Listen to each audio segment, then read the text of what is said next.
ఇప్పటికి ఏజ్ అంతా ఆయన చదువు కొనసాగించారా ఏంటి? నేను 16 సంవత్సరం తెలిసిన తర్వాత ఇంటర్మీడియట్ మెల్లగా కష్టపడి చదివించానండి. డిగ్రీ ఆపేద్దాం అనుకున్నాం కానీ వాళ్ళ ఫ్రెండ్స్ అందరూ కూడా వాడికి ఎత్తి దించి వాళ్ళకు బాలలలో పోలియో తరహా లక్షణాలు కలిగిన మస్కులర్ డిస్ట్రోఫీ అనే వ్యాధి కోసం విశాఖలో ప్రత్యేక చికిత్సా కేంద్రం ఏర్పాటు చేయాలని బాధిత తల్లిదండ్రులు ప్రభుత్వానికి విజ్ఞప్తి చేస్తున్నారు. ఈ నేపథ్యంలోనే విశాఖ జిల్లా కలెక్టరేట్ నుంచి జేకే న్యూస్ నవభారత్ అందిస్తున్న ప్రత్యేక కథనం.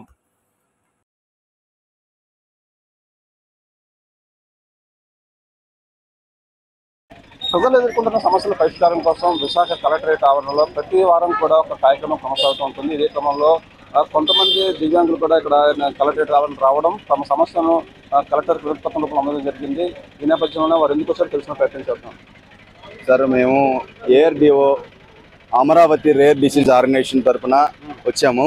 అది అమరావతి విజయవాడలో పెట్టాము. ఇప్పుడు వైజాగ్ డిస్ట్రిక్ట్ ప్రతి జిల్లాలో కూడా ఈ ఆర్గనైజేషన్ కూడా ఉంది. అది వైజాగ్ మన కోఆర్డినేటర్గా మనం చెప్పడం జరిగింది. అందుకు మన సమస్యలన్నీ కూడా కలెక్టర్ గారికి చెప్తే బాగుంటుందని వచ్చాము. ఇది ఎవరి మట్టుకు కుళ్ళిపోవడం వల్ల తెలుసుకుపోవడం వల్ల ఇది జరుగుతుంది. అందరం కూడా గ్రూప్ అయ్యి మనం ఏదో సమస్యలు చెప్పడం జరుగుతుందని వచ్చాము. మెయిన్ మనకు కావాల్సింది ఇక్కడ వైజాగ్లో ఉన్న మస్కులర్ డిస్ట్రోఫీ క్లినిక్ కేజీహెచ్లో కానీ విమ్స్లో కానీ పెట్టాలి. జెనెటిక్ టెస్టులు చేయాలి, ట్యాగ్ చేయాలి. అది డిఎండి ఉందా, బిఎండి ఉందా, లేకపోతే ఎస్ఎంఈ ఉందా, ఎస్ఎంఈ 1 ఉందా, 2 ఉందా, 3 ఉందా, లేకపోతే ఎల్జిఎండి లింబోగ్రెడిల్ మస్కులర్ డిస్ట్రోఫీ ఉందా, ఇది తెలుసుకోవడానికి ఇది మనం టెస్టింగ్ చేయాలి. మేము హైదరాబాద్ వెళ్ళే పరిస్థితులు లేవు అండి. నిమాన్స్ కూడా వెళ్ళాము. NIMHANS National Institute of Mental and Neuro Sciences Bengaluru కూడా వెళ్తున్నారు. అక్కడే బయట తీసుకుంటున్నారు. ఇంత దూరం వెళ్ళడం ఖర్చులతో కూడింది. అది కాకుండా పిల్లలకి చాలా శ్రమతో కూడిన పరిస్థితి. వాళ్ళకి ఇబ్బంది పెట్టి మేము తీసుకెళ్ళలేకపోతున్నాం. మాకు వైజాగ్లో ఒక వైద్యపరంగా అన్ని సదుపాయాలు ఉన్నట్టుగా చేయాలి.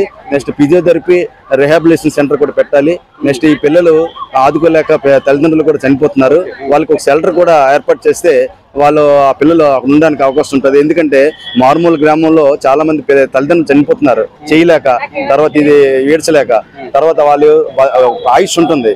కాబట్టి వాళ్ళకి ఒక షెల్టర్ ఏర్పాటు చేయాలి. తర్వాత ఇప్పుడు వాళ్ళకి ప్రోటీన్ ఫుడ్ ఇవన్నీ చేయడం వల్ల కొంచెం ఆయుష్ పెరుగుతుందండి. అందుకు ప్రోటీన్ ఫుడ్ ఇవ్వాలి, తర్వాత నాన్ స్టెరాయిడ్ ఇంజెక్షన్స్ ఇవ్వాలి. నెక్స్ట్ ఈ ఫిజియోథెరపీ చేయడం వల్ల కొంచెం ఆయుష్ పెరుగుతుంది. మీ అబ్బాయి కూడా 16 ఏళ్ల వయసులో వ్యాధి బారిన పడ్డాడు. అతను ఏ విధంగా జరిగింది, ఎలా ఐడెంటిఫై చేశారు, ఇప్పుడు అతనికి ఎలా ఉంది, అతను ఏజ్ అంత? ఇప్పుడు నేను ఐడెంటిఫై చేశాను. మెట్లు దిగకపోవడం, మెట్లు ఎక్కలేకపోవడం, కింద కూర్చుంటే నిలబడలేకపోవడం ఇలా జరుగుతుంది. ఒకసారి అది ఇంటర్మీడియట్ సెకండ్ ఇయర్ చదువుతున్నప్పుడు కింద పడిపోయి బుర్ర దెబ్బ తగలడం వల్ల నేను హాస్పిటల్ తీసుకెళ్లాను. ఈ సిమ్టమ్స్ అన్ని డాక్టర్ చెప్పడం వల్ల ఇమీడియట్ గా రియాక్ట్ అయ్యి టెస్ట్ చేశాడు. టెస్ట్ చేస్తే ఇది మీ అబ్బాయికి మస్కులర్ డిస్ట్రోఫీ అండి, ఇది బయాప్సీ చేస్తే ఇందులో ఏ జబ్బు ఉన్నదో తెలుస్తుంది అని చెప్తే నేనేదో మెడిసిన్స్ ఉందా అనుకున్నాను. కానీ మాకు భయపెట్టినగా చెప్పలేదు. కానీ మాకు రిఫర్ చేశారు. ఇక్కడ కె వెంకటేశ్వర డాక్టర్లు ఇక్కడ మనం కేజీహెచ్ దగ్గర వచ్చాము. తర్వాత వీళ్ళు రిఫర్ చేస్తే నేను నిమాన్స్కి వెళ్ళానండి. National Institute of Mental and neuro science. అక్కడ బయాప్సీ చేస్తే ఈ మస్కులర్ డిస్ట్రోఫీ అని తెలిసింది. అప్పుడు లబో దిబో అనుకుని వచ్చాము. అక్కడ కూడా మాకు చెప్పేశారు దీనికి మెడిసిన్స్ లేదు, ఎప్పుడైనా మెడిసిన్ ఏమైనా వస్తే మీకు అందుబాటులో మీకు గవర్నమెంట్ తెస్తుంది అని చెప్పి పంపించారు. అప్పటి వరకు బాబుకి ఫిజియోథెరపీ ఇలాగ మంచి ప్రోటీన్ ఫుడ్ ఒక న్యూరో ఫిజిషియన్ ఆధ్వర్యంలో ట్రీట్మెంట్ చేసుకుని ఉండండి. ఎందుకంటే హార్ట్ సంబంధించిన ప్రాబ్లమ్స్ రాకుండా చూసుకోవాలి. లాస్ట్కి ఫైనల్ క్లైమాక్స్ ఏంటంటే బాడీలో చెస్ట్లో హార్ట్లో ఉన్న మజిల్స్ పట్టేసి ఊపిరి ఆడకుండా మనిషి చచ్చిపోతాడండి.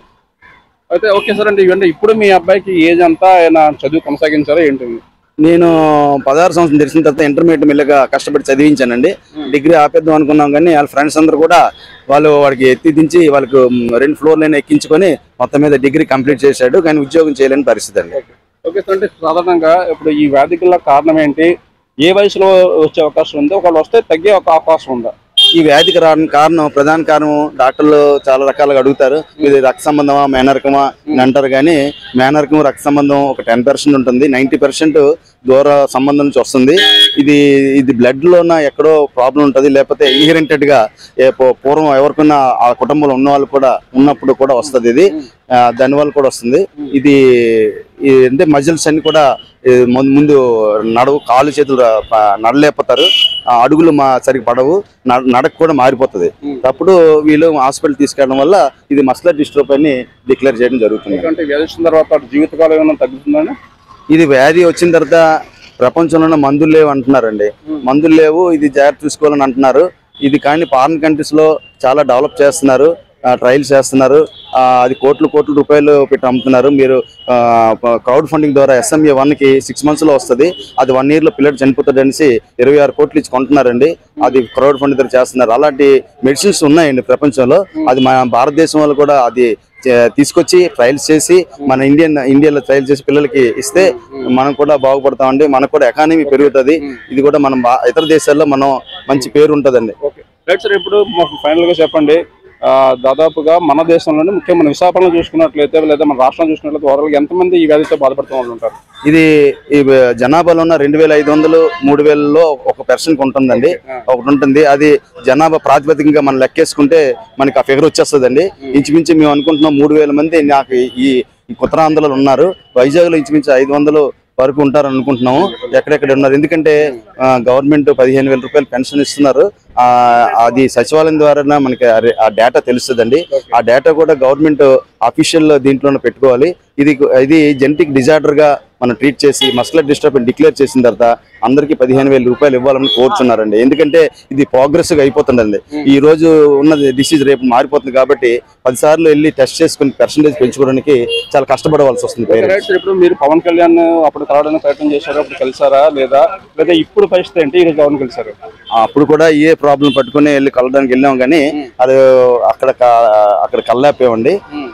కల్లాపోయిన తర్వాత కలుద్దాం అనుకున్నాం. అప్పుడు ఎలక్షన్ ముందు మేనిఫెస్టోలో పెట్టింది 15,000 రూపాయలు ఖచ్చితంగా ఇప్పించడం జరిగింది. అది దానికి ధన్యవాదాలే. కానీ చాలా మంది 2 సంవత్సరాల నుంచి 3 సంవత్సరాలు పెట్టి కొత్తగా వచ్చిన పేషెంట్స్ వాళ్ళకి పెన్షన్ అందట్లేదండి.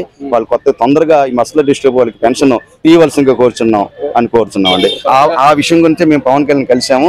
తర్వాత ఈ మెడికల్ పరంగా వైద్య పరంగా ఈ ఉత్తరాంధ్ర జిల్లాలకి అన్ని జిల్లాల్లో పెట్టాలండి క్లినిక్, కానీ వీటికి వైజాగ్ లో పెట్టాలని కోరుకుంటున్నాం అని మేము వెళ్ళామండి. కలెక్టర్ గారిని లేరండి, ఊరు వెళ్ళారన్నారు.